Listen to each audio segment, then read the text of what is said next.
જલ્દી જલ્દી મારા ભાવિક ભક્તો બારેજા ધામ આવી ગયા.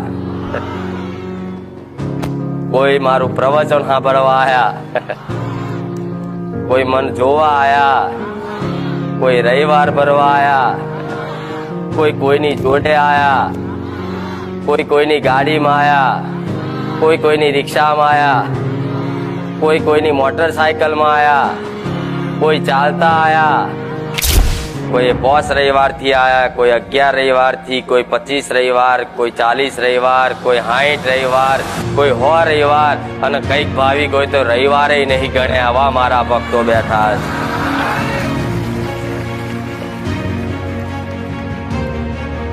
જેટલા રવિવાર થયા એની ગણતરી નહીં. કે છે કે માડી તારા સાનિધ્યમ 3 વર્ષથી આવીએ છીએ. કોઈ કે માં તારા સાનિધ્ય અમે 4 વર્ષથી આવીએ છીએ. કોઈ કે માં અમે તારા સાનિધ્ય 5 વર્ષથી આવીએ છીએ. પણ મારા જૂના અને નવા ભક્તો દરેકના મારા ખૂબ આશીર્વાદ રહેશે.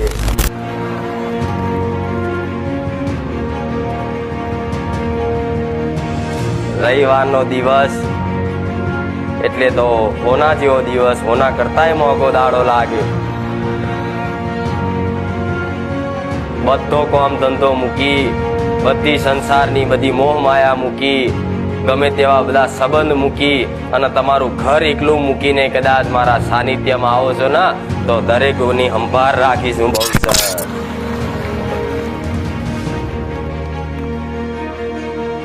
મારું કર્તવ્ય છે, મારું ધર્મ છે કે દરેકનું ભલું થાય, દરેકનું હિત થાય એવા આશીર્વાદ આલું. આશીર્વાદ જોડે જોડે એવી કૃપા કરું કે તમારા તમામ દુઃખ દર્દ, જે તે મનની મનોકામના, હારી ઈચ્છા એવી હશે તો તમારા વતી મારા ભગવાન જોડે જઈ અને તમારા કર્મોના લેખા જોખા પહોંચી અને મારા ભગવાનના દરબારમાં જઈ અને હિસાબ કરી અને હારું કદાચ એનું પ્રમાણ ના આલું તો જગતમાં મારું નામ બહુ સર નહીં. ભલે હું સોલંકી પેઢીની કુળની માતા રહી, તમારા ઘેર કદાચ મારા જેવી જે કુળની માતા પૂજાઈશ. કોઈની મહાકાળી, કોઈની ચામુંડા, કોઈની ખોડિયાર, કોઈની આશાપુરા, કોઈની શક્તિ, કોઈની બુઢ ભવાની, કોઈની ચામુંડા, કોઈની અંબે, કોઈની બ્રહ્મણી, એવી દરેકના ઘેર મારા જેવી કુળની માતા બેઠી છે. તો એ કુળની માતા અને હું એક સોલંકી પેઢીની કુળની માતા. કહેવાય છે જગતમાં માતાઓ તો એક જ છે, ખાલી નામ એના અલગ અલગ, રૂપ એના અલગ અલગ, પણ શક્તિ તો દુર્ગા સ્વરૂપ હું એક જ છું. હું બહુ સર આવું બોલીશ.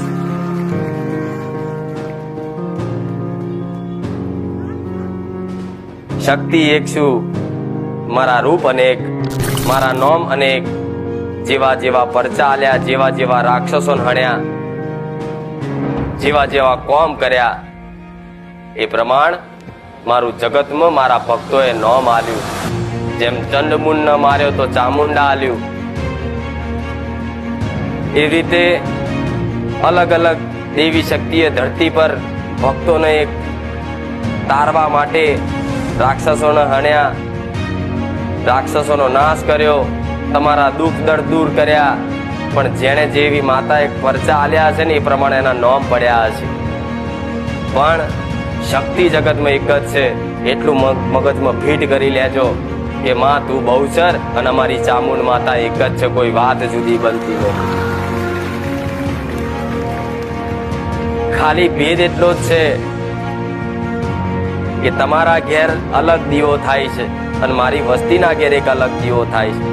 તમારા ઘેર ચામુંડા તરીકે પૂજાવું છું, મારી વસ્તીના ઘેર બહુચર તરીકે પૂજાવું છું. પણ હું દુર્ગા તો એક જ ને, હું શક્તિ મહાશક્તિ તો એક જ ને. કણે કણમાં મારો વાસ છે, કોઈ જગ્યા કોઈ સ્થાન નહીં, બ્રહ્માંડ અખિલ બ્રહ્માંડમાં મારો વાસ છે.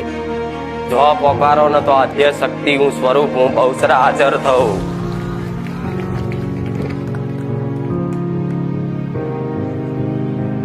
એટલે તમને શીખ આલીશ, તમને હારી સમજ આલીશ, હારી સદબુદ્ધિ આલીશ, તો તમને મારા દીકરા મોનીનું આલીશ. આવું બહુસર કહું છું. મારા પોતાના જ મોનીનું હારી શીખ આલીશ, મારા પોતાના જ મોની તમને હારી સમજ આલીશ, હારી સદબુદ્ધિ આલીશ, હારું જ્ઞાન આલીશ. જે જ્ઞાનના આધારથી પછી તમે જીવનમાં એક નવી શરૂઆત કરશો મારા જ્ઞાન આલેલા પ્રમાણથી. અને શરૂઆત કરતા કરતા 2-4 મહિના થાય, 6 મહિના થાય, 12 મહિના થાય, પણ હું બહુસર એવું કહું છું, મારા માર્ગ ઉપર જેણે જેણે ડગલું મોડ્યું હશે, મારા શબ્દો પર જેણે જેણે વિશ્વાસ રાખ્યો હશે, એનો જગતમાં બેડો પાર કરવા વાળી સોલંકી પેઢીની બહુસર બેઠી. એક વિશ્વાસ છે તમને બધાન કે સોલંકી પેઢીની માતા સારે કોઈ ખોટી વાત નહીં બતાવતી. વાત કરે છે તો પ્રમાણ સાથે કરે છે, પુરાવા સાથે કરે છે, તમારા અનુભવના સાથે કરે છે. એટલે તમને એક વિશ્વાસ તો બેઠો છે કે જે કહે છે માં એ 100% સત્ય જ હશે. આમાં કોઈક મારા ભાવિકો તે એવા છે, એમાં તર્ક વિતર્ક ના કરા. હું બહુ સર બોલું કે આવું હોય કે ના હોય એવું તે શંકાય ના કરે, પણ મારી પર એક વાંધરો વિશ્વાસ રાખે કે સોલંકી પેઢીની બહુસર કીધું છે ને તો 100% સાચું જશે, વાંધરો બની જાય. અને જે જગતમાં દેવી શક્તિના વિશ્વાસમાં એકદમ આંધળો બની જાય ને એના જગતમાં મારા જેવી માતા એનું જગતમાં બાવડું ચાલી લે. હું બહુસર આવું બોલું. સારે દેવી શક્તિનું પ્રમાણ, એના પુરાવા, એના અનુભવ આ જાગતી આંખોથી ક્યારેય નહીં થાય. યાદ રાખજો દરેકને કહું છું. આ જાગતી આંખોથી તો આ સંસારની વસ્તુ દર્શન થશે, પણ મારા જેવી માતાના દર્શન તો તમારી અંતર ચક્ષુ ખોલજો. કોડા હું બહુસર આવું બોલું છું. તમારી અંતર આત્માની આંખો, એનાથી મારા જેવી માતાના દર્શન થાય, અનુભવ થાય, એનો પ્રેમ હેત જોવા મળે. પણ તમે તો તમારી આંખોથી કદાચ મને જોવાની કદાચ કોશિશ કરશો ને તો આ ચુંદડી દેખાશે, મારા દીકરાનું શરીર દેખાશે, આ ગાદી દેખાશે, મંડપ દેખાશે, મારા ફોટા દેખાશે, પણ જગતમાં હું સાક્ષાત બહુસર માતા દર્શન નહીં આલું. આવું કહું છું.